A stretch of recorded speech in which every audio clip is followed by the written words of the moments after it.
Hey guys, so before we proceed into the video, here's a little update for everyone. So this is a disclaimer for any interruption in the internet or the quality of the video of our speakers and on the host side. So if at all the audio is good, go ahead and leave your phone at the side and feel free to listen to the recorded audio chat. So always remember, it's not all about the quality of the video, but more towards the content of the video. So we really hope that you guys have fun and leave a comment below on what you actually learned, or if you would like to share your experience on this particular topic in the comment section below. So have fun, guys. Well, I got to stop giving attention to what I don't like. I got to stop giving attention to not getting the interview and getting nervous when I go and beating myself up. Well, how do you do that? In the emotion code, the word self-abuse is defined of abusing oneself with words. And it only takes a second to break rapport. And how long can it take to repair it? This series is brought to you by the Reset app, an amazing app that equips you to be happy by flexing the positive mindset muscle. So go ahead and download today. Link is in the description below. It's free. Hello, everyone, and welcome to today's chat. I'm actually very privileged to be able to have this conversation with a very dear friend of ours, Michael Losier. For those of you who are new to our platform and our message, Michael is someone that we met in KL 12 years ago, and we've had the privilege and the honor of working with him. He's an international best-selling author of 3 amazing, impactful books: Law of Attraction, Law of Connection, Your Life's Purpose. And more recently, he's done a lot of work being a practitioner of emotion code. And he's also now developing a reputation of being a practitioner to help people to start building a business around the emotion code work. So with our conversation focus on World Mental Health Day, which is on the 10th of October, we thought the most amazing way to kick off this series of programs would be to speak with Michael, who's had over 2 decades of working in the space of helping people be more human. So Michael, welcome to our chat, and hello. Hello, Derek. Hey to all the podcast listeners and people watching. We have got a fun interview for you today. I haven't even started, and I already know it's going to be great. So thanks for having me, Derek. Excellent. Michael, just starting off, when we met you, you were the leading advocate and voice for Law of Attraction and how it worked. And the book was titled The Science of Attracting More of What You Want and Less of What You Don't. Mm-hmm. So it was a science. And the good thing about it is that it engaged a lot of people because science, the word science there made it predictable. Mm-hmm. Then the second book, Law of Connection, was the science of using NLP to develop great ideal personal and professional relationships, which is also the science and the predictability about it. Now, the third book, which was amazing, and we're privileged to have been in the process of developing the content with you. I tell that story. Yeah. Your life's purpose talks about uncovering what really fulfills you. Mm-hmm. Can you tell us a bit about how these 3 books have helped you to engage with people over the last couple of decades in being more human? Mm-hmm. Well, I'm going to go back to the really early beginning, and I remember that I was always different. I was really different. And you know what was different about me? Is that I was positive. 25 years ago, that was different. It was weird. You were different. I wasn't like super good mood, but I would just always have, I had a good way of reframing things. And, it's like, well, I would always say, well, yeah, but look at this way. Yeah, and I was always doing that. So for a long time, people would want me to help them to become more positive.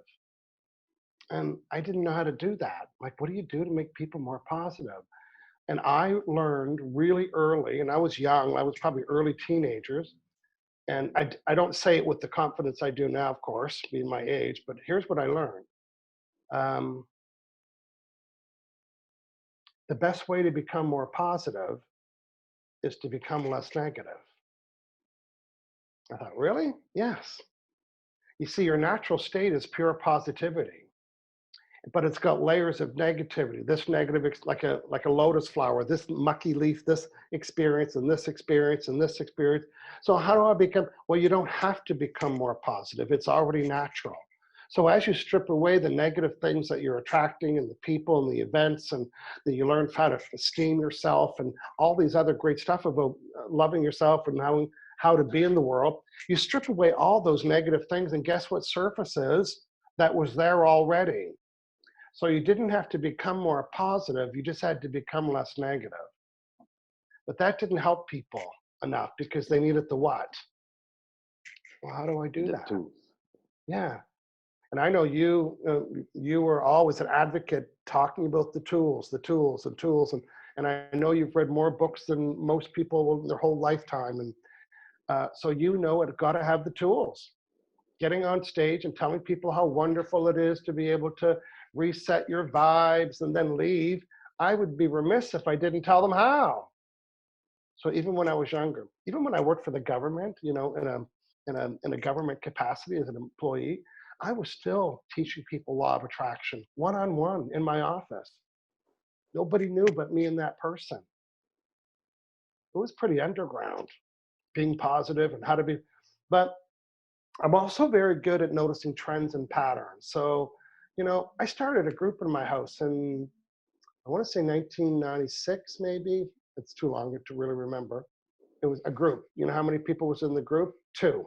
Me and my friend Linda and I. And we started a group, and we had NLP training and understanding. So we were talking about the law of attraction and what it meant, and we started to develop little forms and processes, and we were getting good with, our life was changing. So people were saying, "Oh my God, I love the way you said that."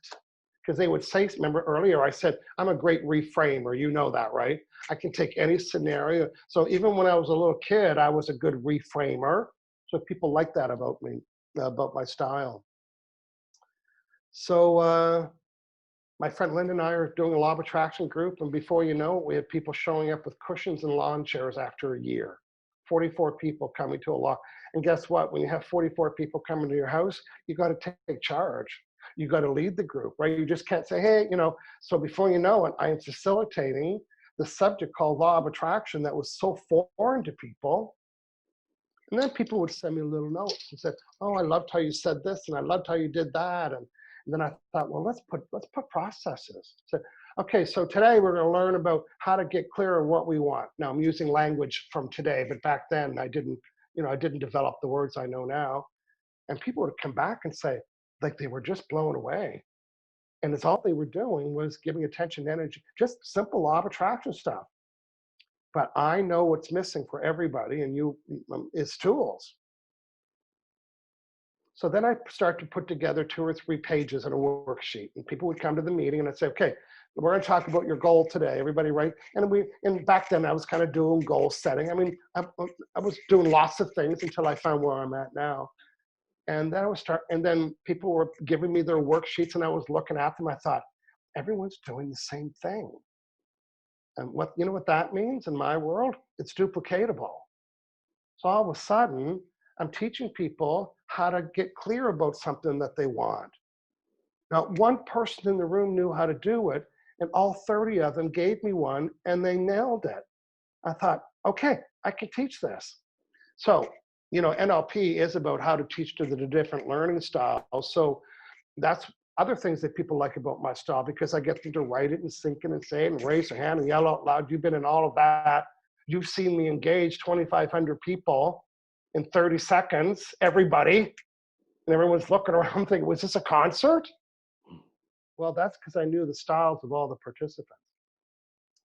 So I write my book, Law of Attraction, because I wanted to be on stage, period. I'm still working for the government.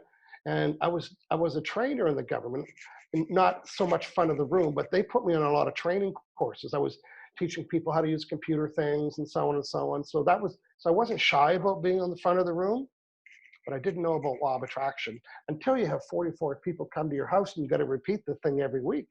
You've been with me for 10 years. You've heard me say it over and over and over, same thing. The only thing that I change is stories, but you know, the rule's the rule. The law's the law.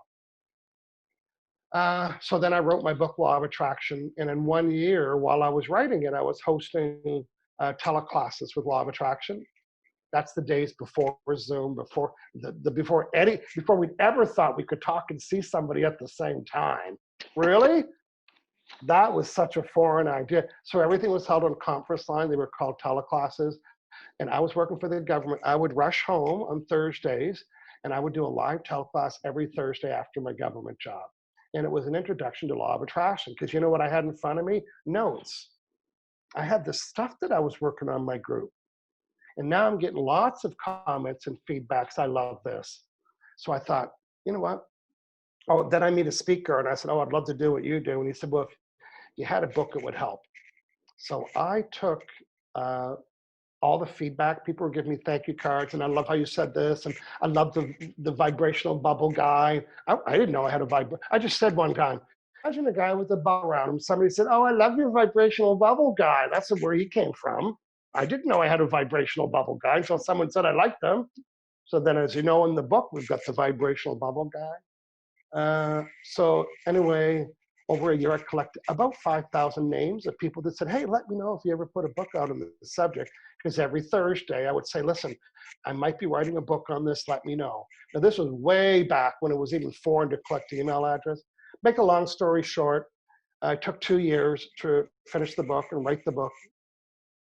I self-published everything. I hired everybody, everything that needed to be done with the book. It hasn't needed one change in 20 years. But my New York publisher contacted me this week and said, your book is doing so well for 15 years. Can you imagine? So she said, we'd like to do a big anniversary next year. Do you have anything to add? What she didn't know, I told her I was going to work on it, is that when the French book had a 10-year anniversary, French publisher said, can you give us some things? So I gave them 2 new chapters, and one of them is how to host a Law of Attraction discussion group. And I forget what the other chapter was. It was like 5 years ago. So anyway, I'm going to submit a couple new chapters, and then the book might be released with. I'll find more stuff. Because there's a couple of examples that I use now, like the pizza example. People love that. And then the faucet, you know, the allowing valves and stuff. So we'll see. I don't want to change it dramatically, but I'd like a couple bonus sections. Anyway, I said I was going to make a long story short, and I lied. It wasn't short at all. But it's actually quite amazing because, you know, how you said one of your strengths and skills is to notice trends and patterns. Yeah. The trend and pattern is for Law of Attraction to be more mainstream again, with all, you know, the stuff that's happening with coronavirus around the world. Everyone's needing a reset button. And it's just an amazing story how, you know, you started with just Linda in your living room, and through your international facilitator certification programs, now you've got hundreds of trained certified facilitators and business owners around the world. And one of us in Malaysia, have reached out to over 100,000 plus people over the last 12 years. And we've got 10,000 people following us online. Yeah, massive. I mean, I sold 3.5 million books in 37 languages. I trained 471 facilitators. Even if they only taught 100 people, the influence is massive. And then there's pockets like you and your team, like you said, 100,000 people being influenced. You know, I've got over 1 million views on my just some Law of Attraction videos. It's very exciting. So after the book Law of Attraction came out, you know, that was before The Secret. It did really well. And it was hard to find a book on Law of Attraction. And there was some other material on Law of Attraction, but some people found it confusing. So when I wrote my book has nothing about me in it. It's not a love story about Michael Losier. There's nothing about me. It is a how-to book. And I'll tell you the real secret. My book is my seminar package. You've seen it, but the book's expanded. It's got characters and examples. That book is my seminar turned into a book. And that's what people loved about it. You know why? It had a start.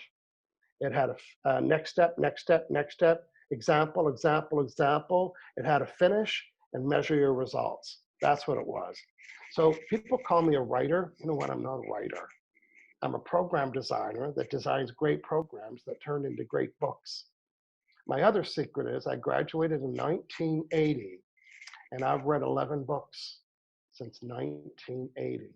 I only have 4 books in my house. 3 of them are mine, and one of them is the emotion code. 4 books in my whole house. So it's not that, yeah, I can read, it's just not my thing.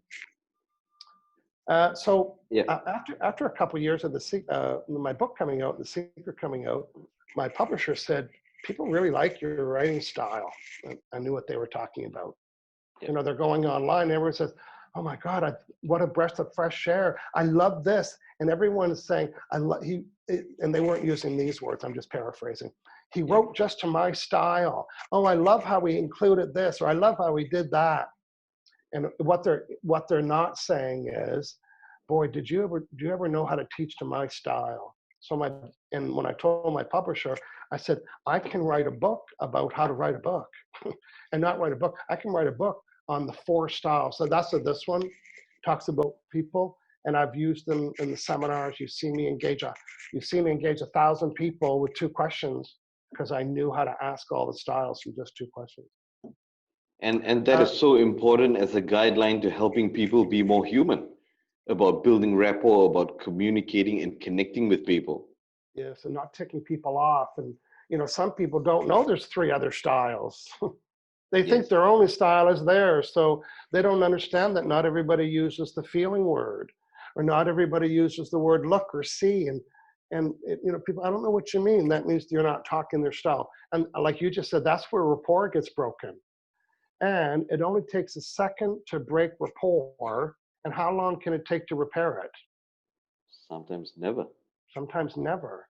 So if you tick somebody off, it's good old bye-bye. And we're in relationships. We want to have good relationships. So that's what that book does. And I thought I was done with books, honestly. I was done. I had 2 books. I had a law of attraction career for 20 years and I loved it. And then a couple people would ask me, take me for lunch. People love taking me for lunch.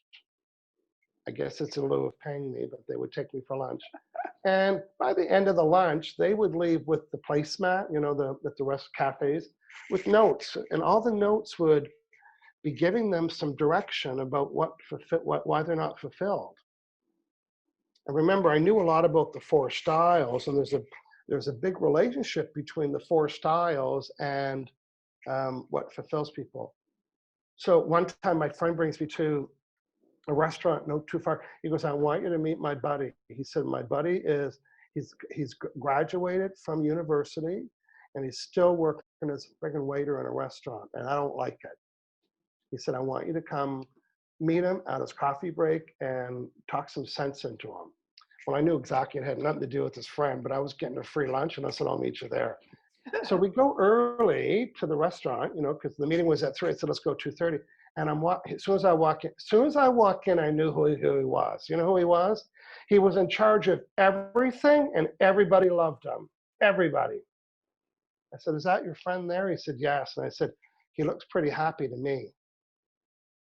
He was super happy. So anyway, so I'm observing. Our server came and I asked him a quick questions. I said, so what do you like working about here? He said, oh, we're a big family. And I thought, well, you see that on the placemat.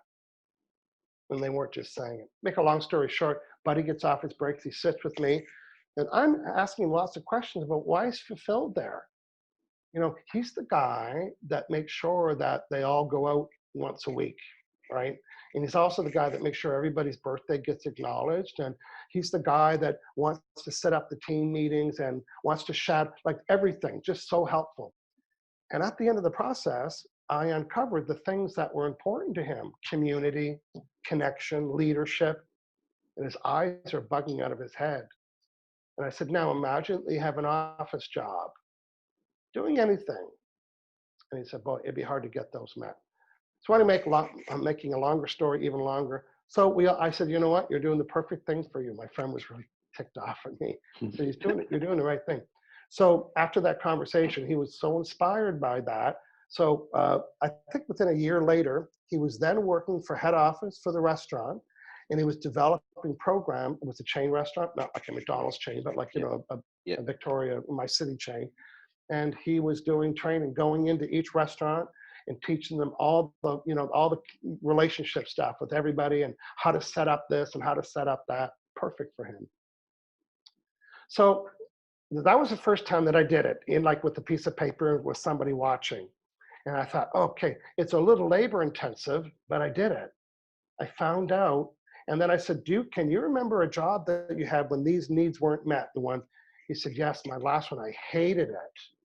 And I said, they're all met here. He said, yes. He goes, I come in early and I don't want to leave after my shift. Why? Because he's fulfilled. So remember, I'm thinking this is labor intensive. It took a lunch hour. So then I'm in Malaysia, right? We're touring Malaysia. And one day we're going to Penang. So it was a big drive, right? And you guys picked me up at the hotel. So I get in the front seat, Siva's driving, and the three of you were in the back seat. And Siva says, you know what? I'm going to paraphrase, it was a long time ago. Siva says, you know what? We hear you talking about, it could have been you, but it was Siva driving. He said, we hear you talk a lot about fulfillment needs. And remember, that's what the book was called when I was writing it. It's not called that anymore, but it was called Fulfillment Needs because I was helping people find out what fulfills them.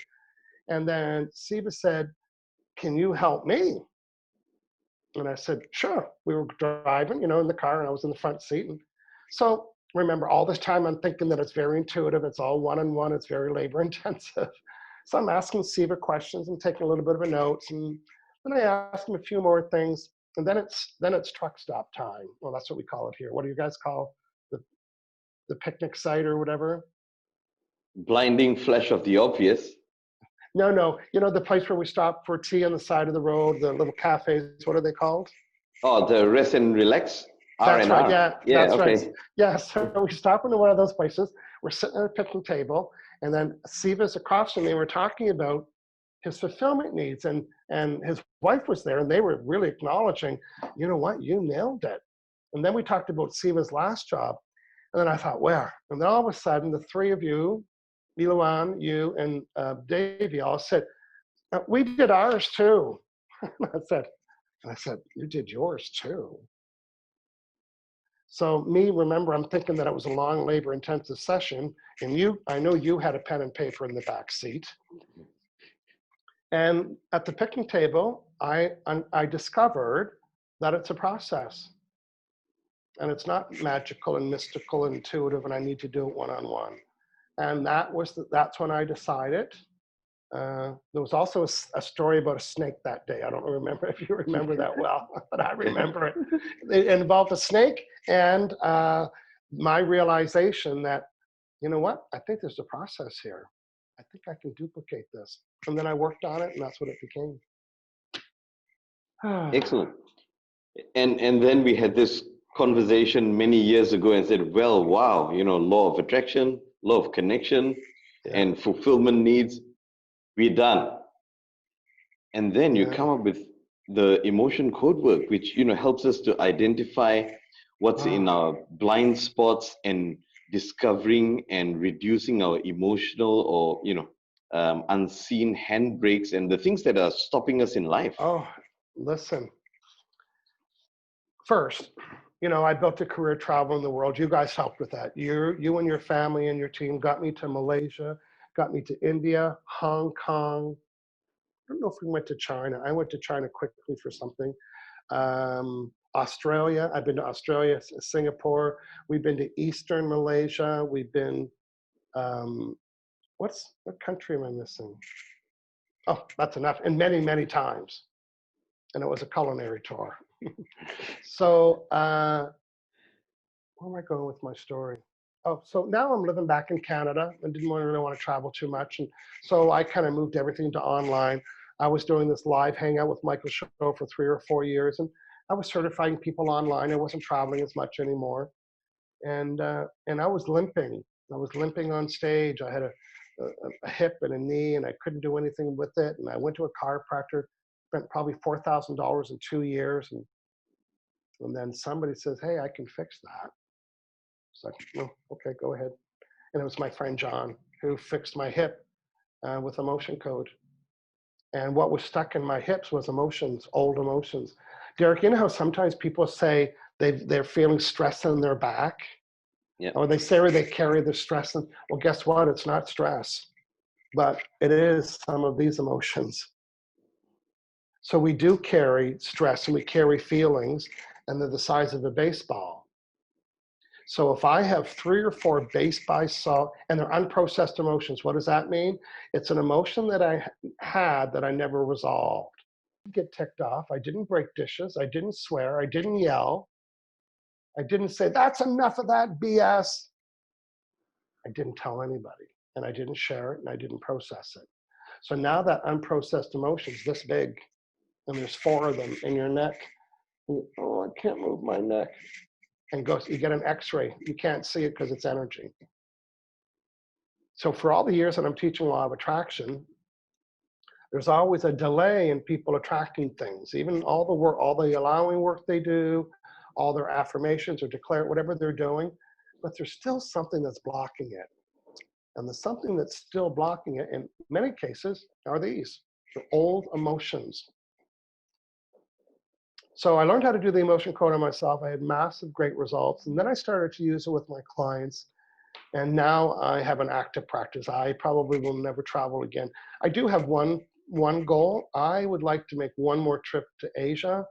And I always said I'd like to go to Thailand, but I think I'd like to go to Vietnam. You know, I'm seeing the pictures of the water and the food, I don't need to be in a big city for that. It can be a small city. And Vietnam, you recommended it before. You and your family went to Vietnam. It feels safe there. Of course, I'd pop down to see you guys. I'll meet you up there or whatever. But if I'm going to do one more trip, it's going to be to Vietnam. So I'm putting that vibration out there. But the emotion code practice, it's all done virtually. It's done over Skype in most cases, or Zoom. And some people like to work over the phone. I'm very fast and good at it. You know me. If I'm going to play, I'm playing. I don't do outskirts. If I'm going to get involved, I'm so involved with Dr. Brad, who produced the emotion code. I'm so involved with the process that I'm working with people. He certifies people in the emotion code. And then I'm working with 35 of them as a mentor to help them build a business. So there's people all over the world that are sitting home doing emotion code sessions with people virtually and healing their pain and their anxious levels and their aches and pains and their thoughts, mental challenges that they're having, seasonal allergies, trouble breathing. It goes on and on and on. Yeah. So this is one of the reasons why we wanted to have this conversation with you in terms of World Mental Health Day, and just simply helping people be more happy, because the opposite side of that is stress, anxiety, and depression. And most people, like you say, we try and do all the physical stuff, go and get medical checkups, but the scans and the traditional practitioners can't identify emotional blocks, energy blocks. So how does this work help us equip and empower ourselves, just like using law of attraction, law of connection, and your life's purpose, which had clearly defined tools, processes to help people to help themselves. Right. How does this fit in? Well, that's the key. What can I give people to help themselves? I'm going to do a little mini training, and I'm going to give everybody a tool. So first, let's do a law of attraction training. Law of attraction is energy around you. Well, the other thing I wanted to say, in my book, Law of Attraction, I wrote it very consciously. First, I wrote 144 pages. Did I ever tell you why it's 144 pages, Derek? So it fit inside a mail slot. Yeah. And wouldn't have to get charged more. Because remember, I self-published. That's why it's 144 pages. And in Malaysia, well, here's the places that so I deliberately don't use the word God or spiritual or universe. And you've taken me, I've been everywhere. I've been, I've been to spiritual centers. I've been to Jewish synagogues. I've been to Mormon churches in Salt Lake City. I've been to Catholic churches. I've been to Chinese church. I've been everywhere and everybody can find the message. Nobody resists it. Remember the Islamic University gig? Yep. It was packed, and they loved it. Because what I did is that I helped put it in people terms, you know. Anyway, that was Yep. another success of the book, that it never offended anybody or said, oh, this doesn't work. Okay, let's talk about law of attraction. Law of attraction is eavesdropping on your personal space. And you know what's inside your personal space? Your vibes. You know, Derek, we could stand beside somebody and pick up their negative vibes and say, ooh, that person's in a negative space. So right now we're all sending a vibe, and those vibes are caused by the thoughts that we're thinking. And law of attraction isn't very smart, but it's obedient. And it's eavesdropping on the vibe that you're sending, and it's matching it. So say, for example, let's talk about self-abuse. In the emotion code, the word self-abuse is defined of abusing oneself with words. So it's not pick your finger self-abuse or, you know, bump into something or cut yourself. It could, but it's self-abuse about words. Blaming yourself, all the negative self-talk.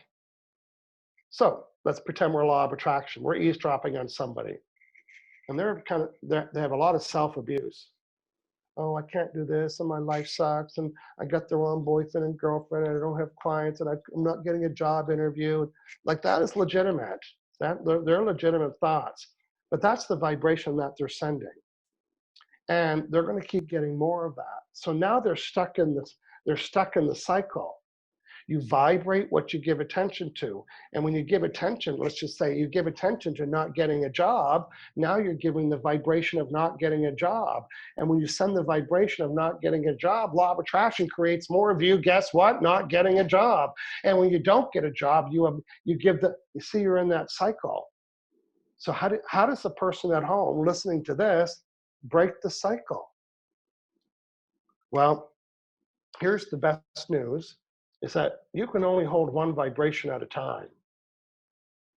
And everybody has the ability, and I'm going to show this on purpose because I want to burn the image. Here's the image, right here. It's a reset button. Are you going on negative thoughts and beating yourself up and blaming yourself? And now that one negative thought found another one, and now those two found another one, and before you know it, you're just all, spiraling out of control. Well, you can put the brakes on that. It's okay. I got to reset my thoughts. Why do I have to reset my thoughts? Because when I reset my thoughts, the vibes change.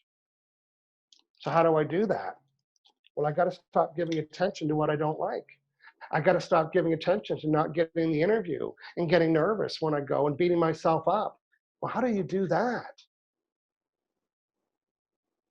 Whenever you catch yourself giving attention to the negative part or stuff that you don't like what's happening, know that you're sending that vibe and know it's getting matched. That's not enough. Knowing that you're getting the negative things because you have the negative vibe. And now, here is the most important sentence for you. I want you to make it your password. So what do I want?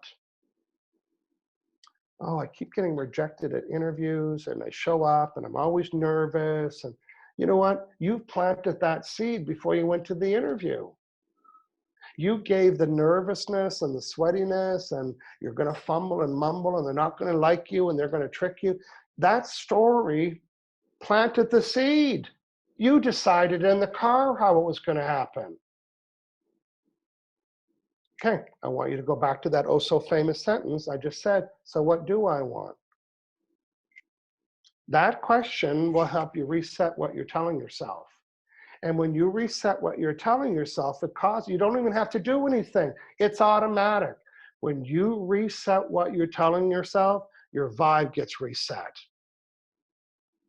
Just like you didn't, Derek, just like you didn't have to do any work to put it out there when you were talking negative. You didn't have to put it out there. It just went out there. So the same thing, as soon as I say, so, and here's my question, you know this word well, what would be ideal? Well, here's what would be ideal, is that I arrive at the interview nice and relaxed. and they're really friendly to me, that would be ideal. What else would be ideal? What would be ideal is that I'm going to remember to speak nice and slow and sit up straight. What else would be ideal? Oh, that they ask me questions and that I remember to write them down. That would be ideal. What else would be ideal? So Derek, this what would be ideal game causes you to include the vibration of what would be ideal. And law of attraction doesn't know if it's happening or not happening. It's responding to what you're including. I'm going to summarize everything you heard me say so far.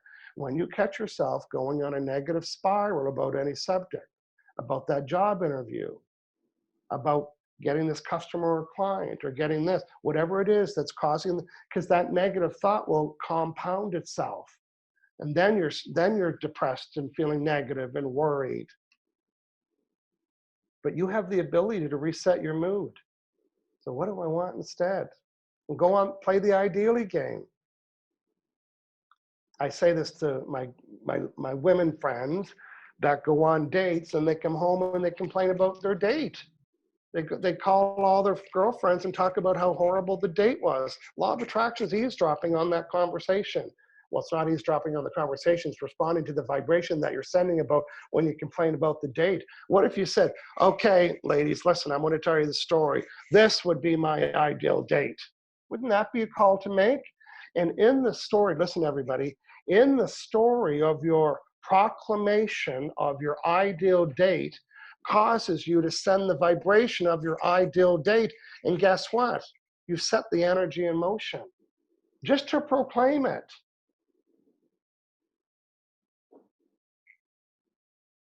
So how do you reset a negative thought to a positive thought? So what do I want? Well, I don't want this to be difficult. So what do you want? That word reset causes this, a vibe reset. When you change the word, you change what you're thinking about. When you change what you're thinking about, it causes you to change the vibration. And you can only hold one vibration at a time. So now you're giving attention to what you would like by even playing the ideal game.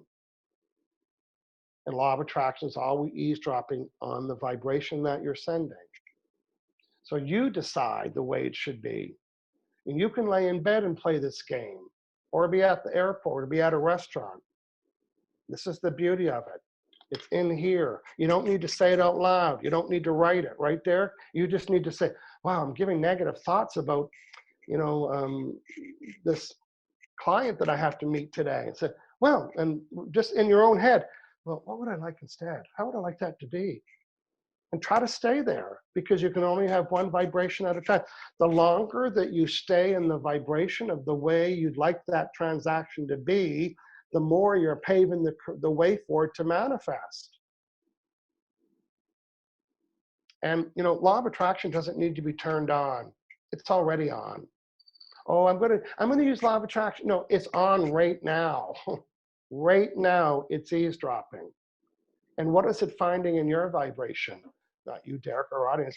What's the vibration that you're sending about money? What's the vibration you're sending about relationships, customers and clients, getting a job, finding a job? What's the vibration you're sending? I can tell you from here. If you're curious and you want to know what the vibration is that you're sending about getting that job, are you getting that job?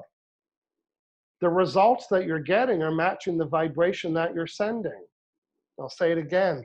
The results that you're getting are matching the vibration that you're sending. And the only way to get a different result is to send a different vibration, period.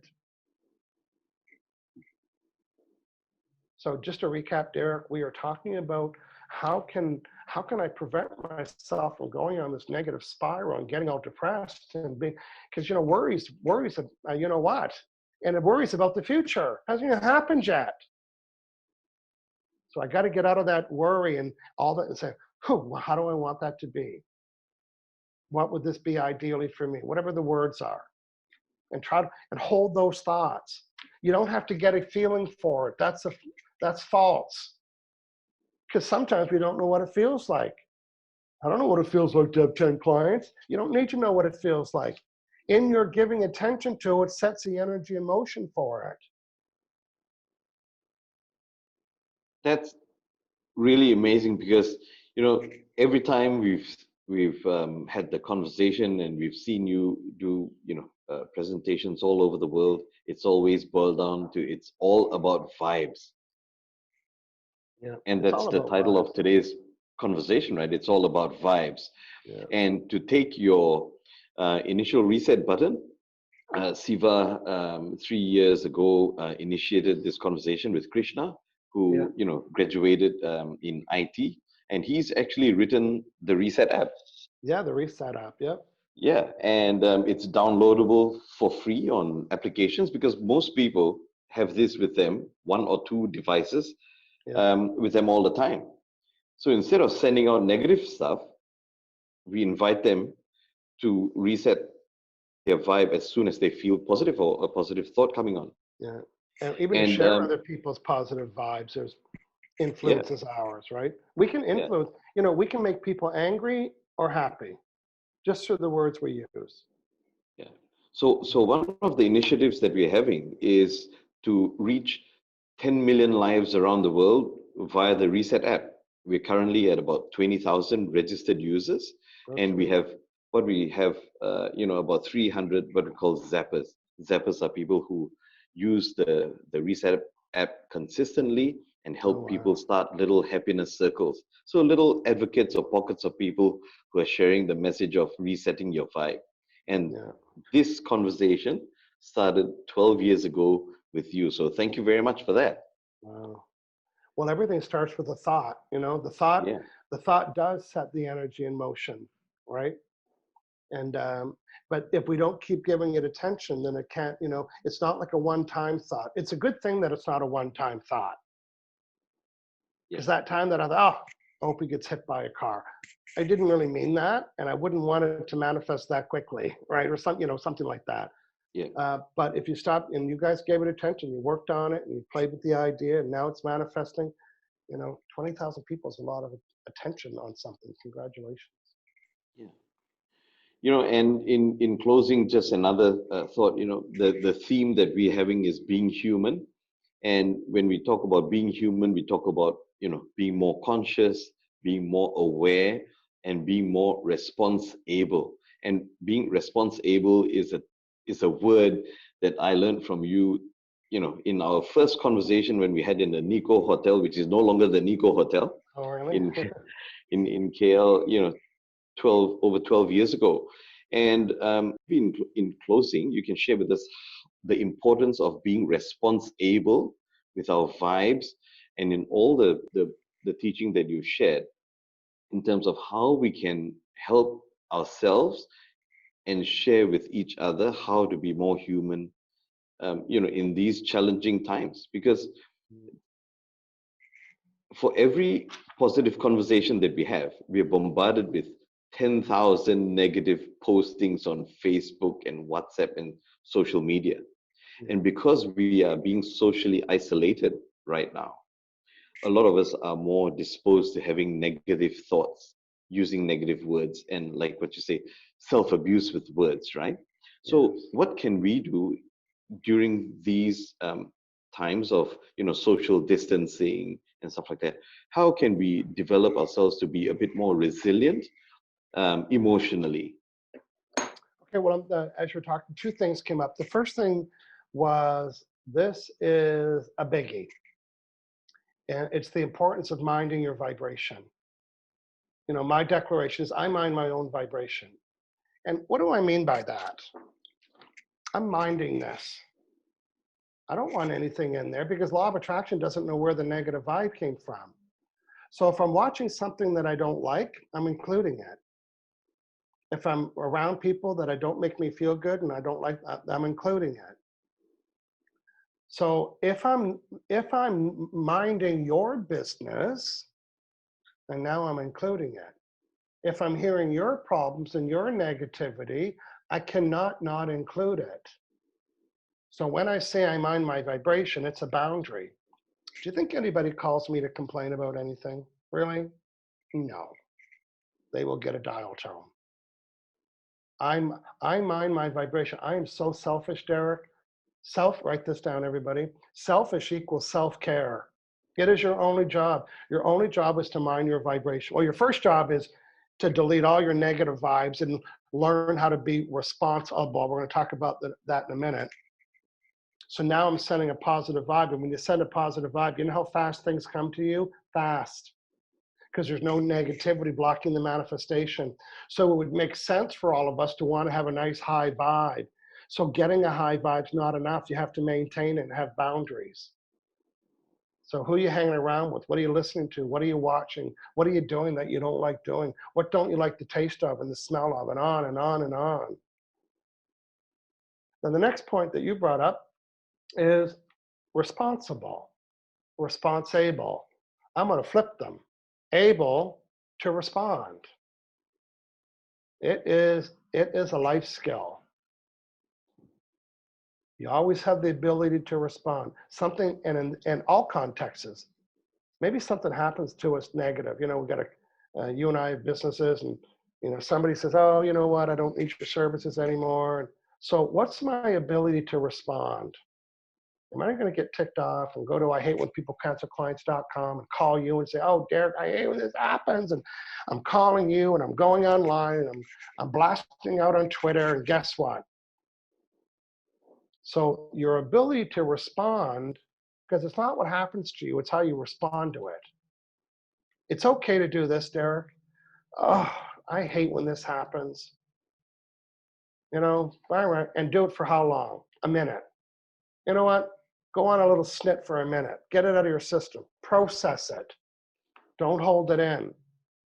Remember, if you're only having a little negative fit for a little long time, this is your ability, your new ability to respond. How am I going to respond to negative things?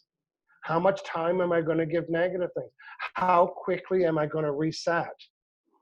Now, there could have been a time where now, you know, in other words, in the past, you might have put up with somebody in your life for a long time, for years. And now you can just get a little niggling that your new friend that you're chumming out with, you know, and now it's like, no. So that one lasted for like 3 months. And now even on a first meeting, it's like, no, not a match with them. In other words, when I say selfish, I mean, you're looking after yourself so much that you're a vibrational meter reader saying, no, not a match. No, not a match. And the match is it a match to my vibration? So you're always able to respond. What is your response? What is your ability? Are you going to get ticked off real briefly, or are you going to reset and say, here's what I want instead? That is a daily life tool. And it doesn't mean that I don't get ticked off. I can, but I do it real short, you know? And if you can break dishes, that helps too. Just get it out of the way. Then when you're done, it's like, there, I'm over that. And when you say you're over it, means you didn't, it's not one of these negative emotions that need to be processed. Well, thank you, Michael. And, you know, just in closing, I just wanted to personally thank you for all you've done and the message that you've shared, which resonates with us all around the world. Thank you. And personally also with whatever's happened in my, you know, in my life over the last 6 months, just having this ability to reset and process my vibe, minding my vibe to be more positive, Yeah. and most importantly, being able to be response-able. It has really, really helped me to be where I am today. So thank you very much, Michael. And I'm looking forward to having a conversation with you again soon. Okay, see you later, everybody. And another reminder, download that app. Thank you. And for those of you who are listening in, like this podcast at the end of the presentation. And also there will be links to connect with Michael Losier directly via email. Michael still continues to do amazing work online, and he also has his Law of Attraction Facilitator Certification Program online a few times a year. So stay in touch with us, stay in touch with Michael, and we look forward to seeing you again soon. Thank you. Bye-bye.